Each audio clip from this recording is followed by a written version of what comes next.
The rain didn't fall. It attacked. Downtown gutters overflowed like broken dams, and the city blurred beneath a smear of gray. On Madison Avenue, umbrellas tilted like shields and heels clicked fast toward glowing hotel awnings. But Diane Mercer wasn't moving. She stood beneath the scaffold near the corner, hunched against the cold, her cart creaking quietly as wind nudged it forward. In her 50s, wrapped in a coat too big and a scarf full of holes, she looked like the rain had been chasing her for years, and winning. She didn't talk to herself like some others did.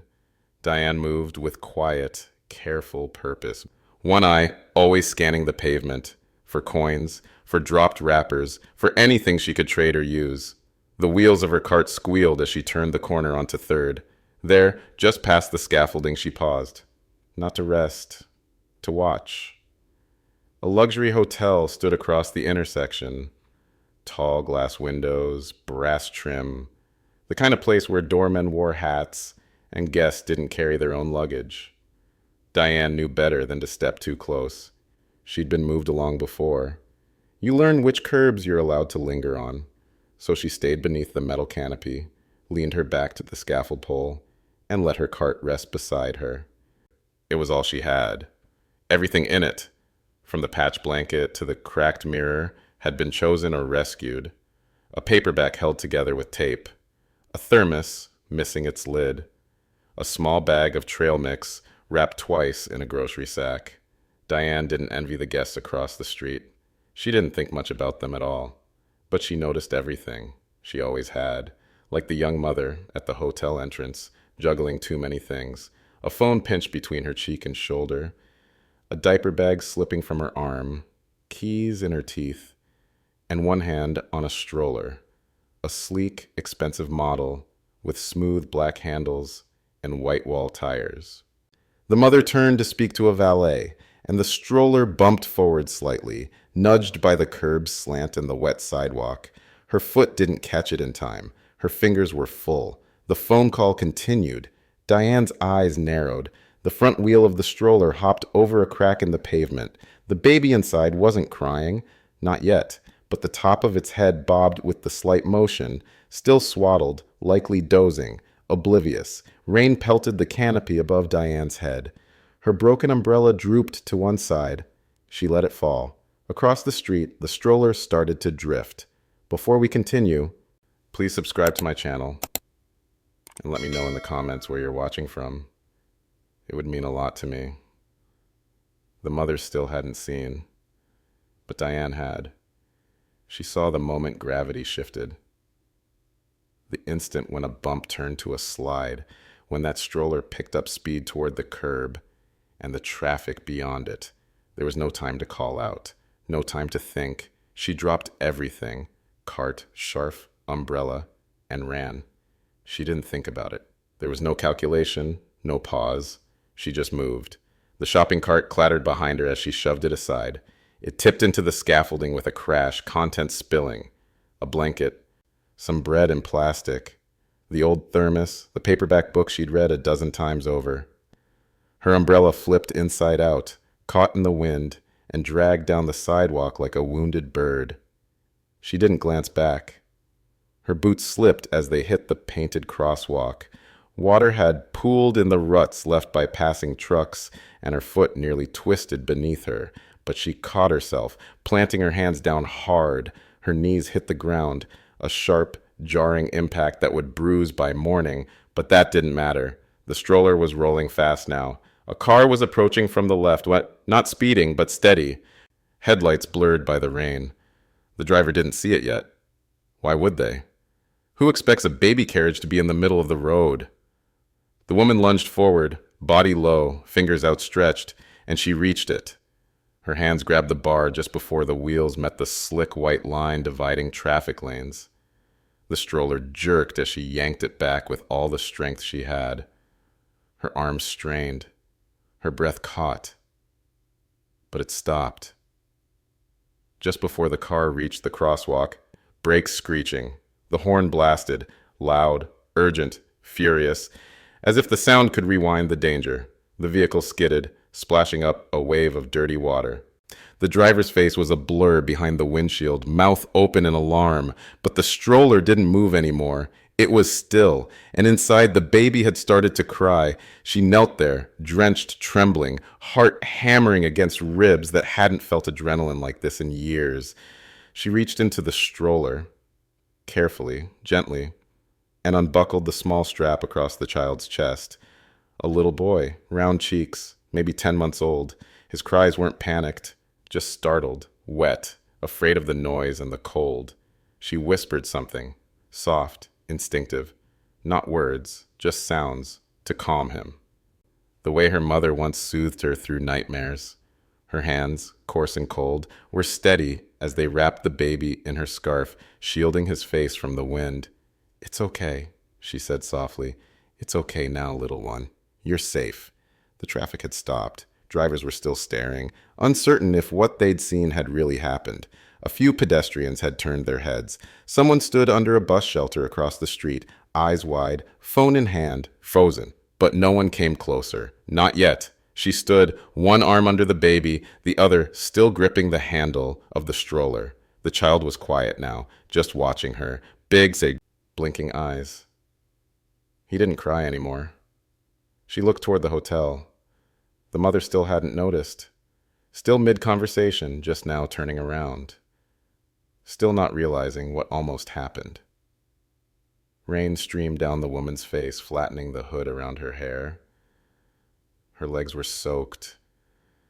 Her scarf was slipping. But she was upright, solid, holding someone else's child like he was hers. And slowly, for the first time, people began to notice. A valet blinked at her, confused. A guest exiting the hotel stopped mid-step, eyes narrowing. From their vantage point, it looked wrong. A soaking wet woman with ragged sleeves, holding a child in the middle of the street. They didn't see what had just happened. They hadn't seen the cart, abandoned, or the umbrella fly. They didn't hear the screech of brakes or the soft whisper in the storm. They saw only the moment she turned back toward the curb, a baby in her arms, and no one around to say otherwise. What would you have thought if you saw this woman in the street soaked and holding a baby? Comment below, because what happened next says a lot about how we judge people. "Excuse me, you there, stop!" The voice sliced through the rain like a blade, sharp, commanding, used to being obeyed. She turned, still holding the baby close, blinking through water streaming down her face. Behind her, the hotel's heavy doors had swung open. A man was striding toward her, polished shoes somehow untouched by the puddles, long coat flaring slightly behind him. His hair was silver at the temples, his gloves were leather, and his voice had that particular tone, the kind that didn't ask questions, only gave orders. "She's stealing the baby!" he barked, now addressing the growing crowd as much as her. "That woman! She took him from the entrance!" The few people watching, guests under umbrellas, valets frozen in confusion. A man filming on his phone shifted their eyes back to her. Judgment didn't take long to settle. It never did. "I didn't," she started, her voice barely audible under the rain. "That's what they all say," the man snapped, already gesturing toward the street. From across the intersection, a police officer had noticed the commotion. He was walking with purpose now, radio clipped to his shoulder, hand near his belt. His gaze went straight to the child in her arms. She clutched the baby tighter without meaning to, as if instinct would protect her from misunderstanding. The butler, because that's what he clearly was. A hotel staffer with the posture of someone who had served people more important than himself his whole life, took a step closer, pointing again. She came out of nowhere and grabbed the stroller. The mother was inside. "I saw the whole thing." "You didn't see the stroller roll into the street," she said quietly. He scoffed. "What I saw was you walking away with the baby in your arms." "I saved him." Her voice was firmer now, though still hoarse with disbelief. He was rolling toward traffic, but no one nodded. No one backed her up. The rain kept falling. The officer was close now, stepping onto the sidewalk, his boots splashing. He held out one hand to her, palm down, steady. "Ma'am, I'm going to need you to put the child down and step back. Now." She looked at the officer, young, clean-shaven, badge gleaming. He wasn't yelling, but his tone left no room for a question. She hesitated only a second before obeying. Slowly, carefully, she lowered the baby back into the stroller, adjusting the blanket around him. The boy looked up at her, confused but quiet. She stepped back, hands up slightly, soaked sleeves hanging past her wrists. The officer glanced at the butler. "You saw her take the stroller?" "I was standing at the entrance," the man said, chest puffed. "Saw the whole thing." She snatched it and started walking away. "I flagged you down the second I noticed." "I was walking back," she said. "To you." "You shouldn't even be near this hotel," he said louder now. "We've asked you to move before." "I wasn't near the doors," she said, looking at him fully for the first time. "I was across the street. I saw the stroller roll. Nobody else did." The officer glanced between them. The woman, the baby, the suit, the soaking coat. The tension shifted again. Not an explosion, just a slow tightening. The rain had become background noise, every breath visible in the cold air, every second stretching. The man filming had taken a few steps closer. A couple with shopping bags watched from the curb. A valet was on the hotel steps, talking into his earpiece. The butler crossed his arms. "She was walking off with him. You saw it." The officer looked at the woman. "Is that true?" She looked exhausted. "I was bringing him back." The baby fussed slightly in the stroller, his fingers poking out from beneath the blanket. He didn't cry, but he looked up at her still, like he remembered who pulled him from the road. "Please," she said, barely audible now. "Just ask the mother." The officer reached for his radio, but it was too late.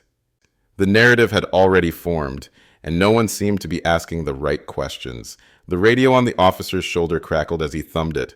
"Unit 47 requesting backup. Possible attempted abduction at the Elm District Plaza Hotel. Suspect compliant. Child appears unharmed."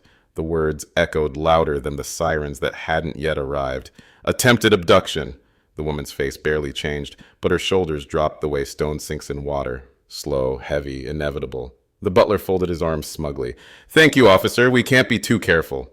The baby squirmed in the stroller. He wasn't crying now, just shifting under the blanket she had wrapped around him.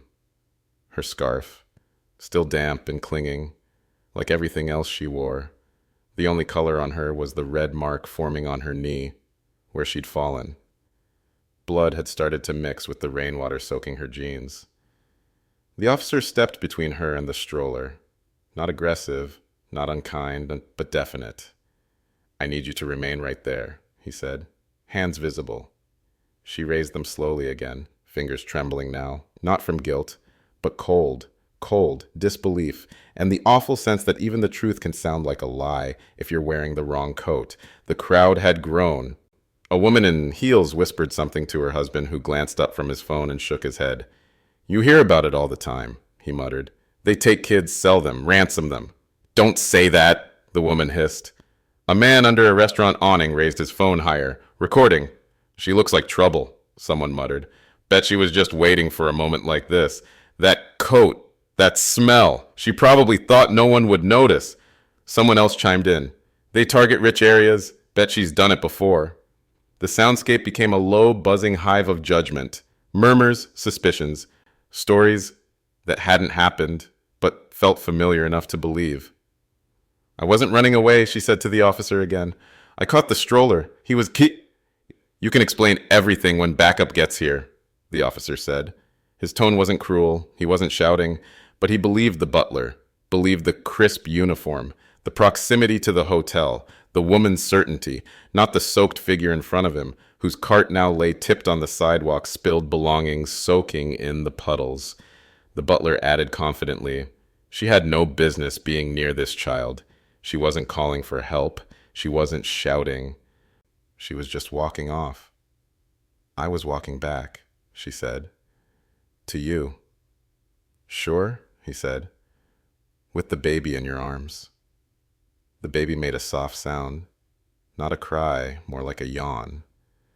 His fingers gripped the edge of the blanket, tugging it closer. "I wrapped him so he wouldn't get sick," she said, her voice almost apologetic. "I'm sure jail's warm enough," someone muttered from the crowd. The officer's hand hovered near his cuffs, not reaching, but ready. Still, she didn't run. She didn't raise her voice. She didn't flinch.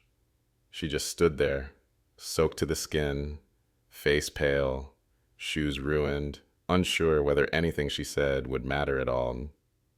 A second police cruiser turned the corner, lights flashing in the mist. The crowd shifted again, this time stepping back to make room. And through it all, the baby blinked up at her, his tiny chest rising and falling beneath the scarf she'd given him. The first officer lowered his voice. "We'll get this sorted out, ma'am. But until then, I need you to stay calm." Her eyes didn't leave the child. "I am calm," she said, "but you're not listening." The officer didn't reply. He had a job, and a story he already believed. And right now, she was just the wrong person, in the right place, at the wrong time. The second squad car hadn't even fully stopped when the hotel's doors burst open. A woman sprinted out into the rain, heels forgotten, hair soaked, eyes wide with panic. "My baby!" she screamed. "Where's my baby?" The crowd parted instantly. The mother ran straight toward the stroller, past the officer, past the butler, past everyone. She dropped to her knees and pulled the blanket back in one motion, hands trembling as she scooped the baby into her arms. The child let out a soft, startled whimper, then clung to her blouse, curling his fists in the fabric like he'd never let go again. She kissed his forehead once, twice, then 3 times in rapid succession, whispering, "Oh God. Oh, thank God. Oh, my baby." The officer blinked, frozen mid-step. The homeless woman stood absolutely still. The mother finally looked up. Her eyes found the officer first, then the butler, standing smug and close, then the woman, water still dripping from the strands of hair clinging to her cheeks. There was a pause, just a breath, a flash of confusion, recognition trying to assemble itself. Then the mother said, slowly, carefully, "She saved him." The words hit the pavement, louder than any siren. "She what?" the butler asked, his voice suddenly tight. "She saved him," the mother said louder, still catching her breath. "The stroller, it got away from me. I turned for 1 second. The valet said I'd dropped my keys. I looked down." She shook her head, eyes wild. "When I looked up, the stroller was gone. And then I saw, through the window, I saw her in the street." The mother looked at the woman again. "You were in the road. You were holding him." The homeless woman nodded slowly, as if still unsure it would count for anything. The butler stepped forward. "Ma'am, You thought wrong," she snapped. The crowd was silent now. The second officer, just emerging from his cruiser, stopped halfway up the curb, catching the tone. The first officer stepped back slightly, his posture shifting from stern to cautious. "I didn't know what happened at The butler continued, stumbling over his own confidence. When I saw her with the baby, I assumed." "No," the mother said, voice firm. "You didn't assume. You accused." The baby gave a small hiccuped cry. She bounced him gently, her eyes not leaving the homeless woman. "She saw what no one else did," the mother said. "She acted, and if she hadn't..." She trailed off. The implication hung in the mist. Traffic, tires, screeching brakes, the stroller rolling. The officer cleared his throat awkwardly. "We were responding based on the report." "And who gave that report?" she snapped, looking directly at the butler. He looked down. His shoes were still dry. The baby reached for the scarf, still clutched in the woman's hand, the one she'd used to keep him warm. The mother noticed. She stepped closer. "Did you wrap him in this?" she asked gently. The woman nodded. "It was the driest thing I had." For a second, neither of them spoke. Then the mother extended her hand. "Thank you." The woman didn't take it right away, just looked at it. Not suspicious, not afraid, just unfamiliar. She took the hand finally, lightly. A shake, not firm, not hesitant, just real. The mother turned to the officer. "We're done here." He nodded, slowly. "Understood." The crowd began to thin. One person pocketed their phone. Another lowered their umbrella and walked away, shame in their posture. No one said a word to the woman, but someone did whisper, "She saved him," as they passed. She didn't smile. She didn't cry. She just stood there, soaking wet, coat torn, knees scraped, still invisible to some, but not all, not anymore. The crowd had mostly drifted away now, swept up in their own quiet embarrassment, their umbrellas tilting a little lower, their steps faster than before. The butler was nowhere in sight.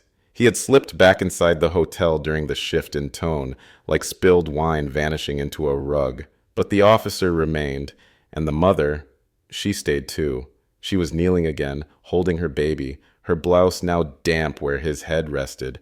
Rain still fell, not heavy, but enough to draw steam from the sidewalk and turn breath into smoke.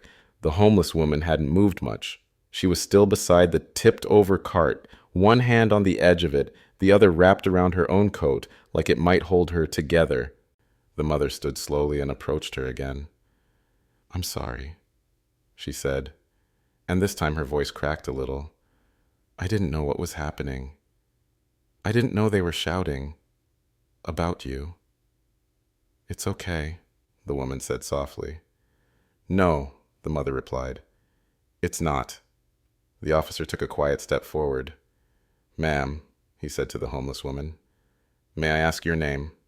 She looked at him, cautious. Then after a pause, "Diane." He nodded. "Well, Diane. I'm sorry too. I acted on the information I had."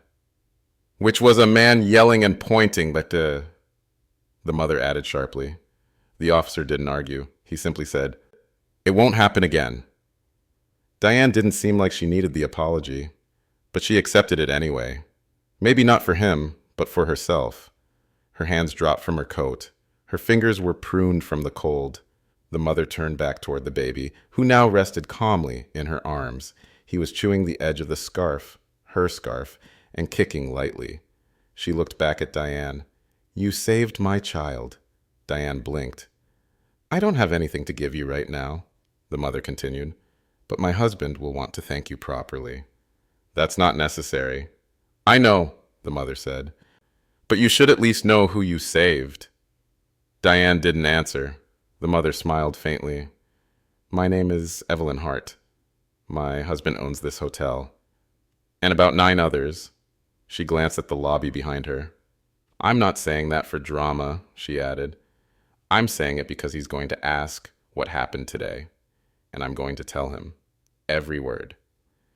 Evelyn stepped closer, then looked Diane squarely in the eyes. "And when I do, I'm going to make sure he knows the only reason our son is safe tonight is because a stranger in the rain acted when no one else did." Diane didn't respond, not right away. Then, softly, "He's a sweet baby." Evelyn looked down. "He is. He wasn't scared. Even when the cars came, he just held my coat."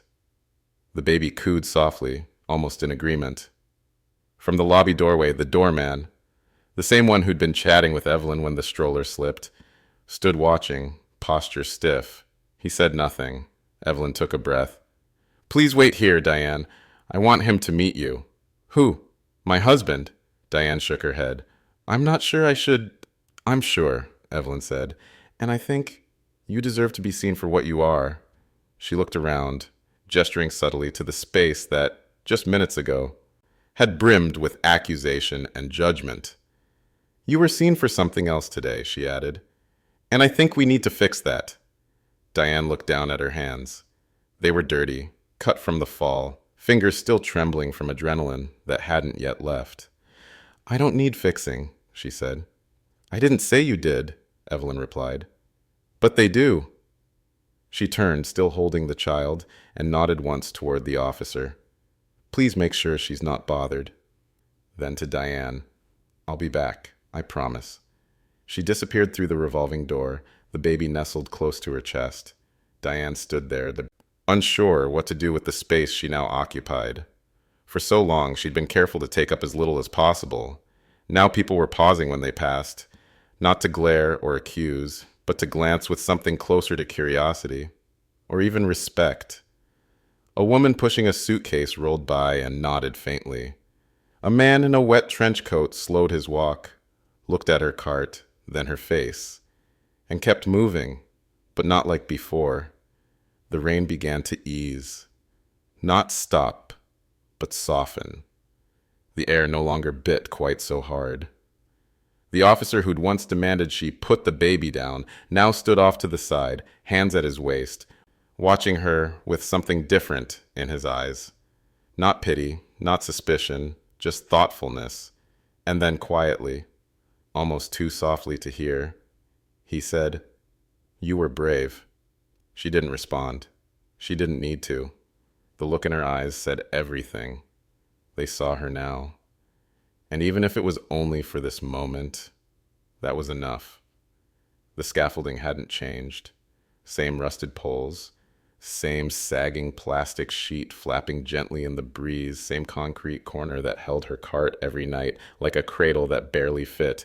But Diane sat there differently now. She had a thick, dry blanket over her shoulders. Someone from the hotel had brought it out not long after Evelyn disappeared back inside. The officer hadn't left either. He wasn't standing over her or making her uncomfortable. Just nearby. Present. Quiet. She dragged her cart back upright. A cracked thermos leaned against the side, dented but upright. Her scarf, soaked and muddy, now hung across the handle to dry. Rain tapped on the scaffold overhead in slow, tired rhythms. Then headlights. A sleek black SUV pulled up to the curb. Its windows were tinted, its engine soft like the vehicles Diane had learned not to look at directly. The passenger door opened first. Evelyn stepped out, coat buttoned, baby bundled tightly against her chest. Behind her, the driver door opened. A tall man in his 40s, dressed in quiet wealth, a suit that didn't shine but whispered authority, emerged with purpose in his step. He crossed the sidewalk first, umbrella in hand. "Diane?" he asked gently. She nodded once, her voice already gone, the way it did when too many people had said her name in too short a time. "My name is Peter," he said. "Evelyn's husband." He extended his hand. She hesitated, then shook it. "I wanted to thank you," he said. "Truly." Evelyn stood beside him now, her face softer than earlier, but still wearing the lingering weight of fear turned into gratitude. Peter crouched slightly to meet her at eye level. "You acted faster than anyone," he said. "You saw what others didn't. And you risked everything for our son." "I didn't think," Diane murmured. "I just moved." "That's what heroes do," Evelyn added. "I'm not a hero," Diane replied. I couldn't let him get hurt." Peter nodded. "Which is why we'd like to help. Not as charity, not as publicity, just help." He stood and gestured toward the SUV. "We can get you a room tonight, a hot shower, a bed, no strings. And if you're open to it, we have people who manage properties. We could find something more stable. And work, if you're willing. Not glamorous, but honest." Diane looked away. It wasn't the first time she'd heard words like that, but this time they came without the usual edge. No conditions, no clipped tone, no hurry to fix her. Still, she shook her head. "I'm not looking for saving," she said. "Just glad he's okay." Evelyn exchanged a glance with Peter. Not frustration, not insult, understanding. Peter reached into the SUV and pulled out a reusable grocery bag, gently placing it beside her cart. "There's food in here," he said, "and good food, fresh, some clothes, and a new umbrella." He held it out. This one was sturdy, black, not branded, simple. Diane took it slowly, unfolding the handle, testing the ribs it held. A small thing, but strong. She nodded, the gesture quiet but full. Peter didn't press further. Neither did Evelyn. "We'll be at the hotel all week," she said softly, "if you change your mind, or if you just need to sit inside for a bit." Diane offered a faint smile. "Thank you." Evelyn glanced down at the baby, now asleep in her arms. "He's warm because of you." Diane didn't say anything. She just reached forward, gently, brushing a strand of hair from the baby's cheek with a knuckle. Her fingers rough and careful. Then she stood, blanket over her shoulders, cart behind her, umbrella in hand. "I should go," she said. They nodded, stepping aside. As Diane walked away, wheels squeaking behind her, the city lights blinked off puddles like low stars. Traffic moved.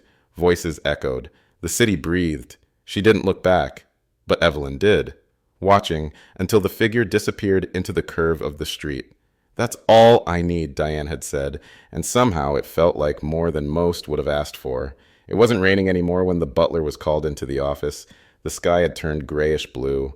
Not clear, not stormy, but just indifferent. The kind of weather that didn't care what you'd done earlier that day. But inside the hotel, everything still sparkled. Marble floors, crystal lights, fresh-cut flowers replaced like clockwork. The lobby smelled like citrus and polish. And yet, something felt different. Guests whispered. A concierge glanced toward the hallway where the manager's office stood, then quickly looked away. One of the valets avoided eye contact entirely. The butler straightened his cuffs and cleared his throat as he stepped into the office, though he didn't feel as tall as he usually did. He had worked here for 8 years. Knew which elevator made a sound on the 3rd floor, knew how to fold napkins into cranes, knew which regular guests liked lime in their water and which ones hated small talk. What he didn't know, what he hadn't expected, was how fast things could shift. The hotel manager, a man who rarely raised his voice and never wasted words, closed the door behind him. "Sit," the butler obeyed. There was a tablet open on the desk, a paused video, the image frozen mid-frame. The butler's finger pointed, mouth open, eyes wide. "She's stealing the baby!" He knew what was coming, had sensed it the moment the officer didn't arrest the woman. The moment Evelyn Hart turned on him, with a glare sharper than any words she could have said. She saved him. That phrase had circled all day. The manager pressed play. The video resumed. The homeless woman in the center of the screen, soaked, holding the baby.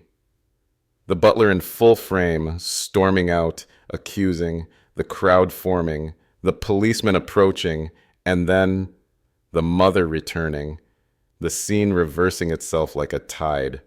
When the screen dimmed again, the manager spoke. "There are witness statements," he said. "Video footage. 2 complaints filed, one by the guests involved and one by the officer on scene." The butler shifted. "I misread the situation," he said tightly. "I acted in the child's interest. The woman was saving the child," the manager interrupted. "And you lied. You told police she grabbed the stroller, that she was running away. You escalated, falsely accused someone of kidnapping, and endangered a guest's child by misdirecting the response of the only officer on scene." The silence sat like stone. "This hotel," the manager said evenly, "does not tolerate staff who mistake authority for truth. You've been placed on leave, effective immediately." The butler's mouth opened, but the protest never made it out. He stood, straightened his coat again, though it didn't feel sharp anymore.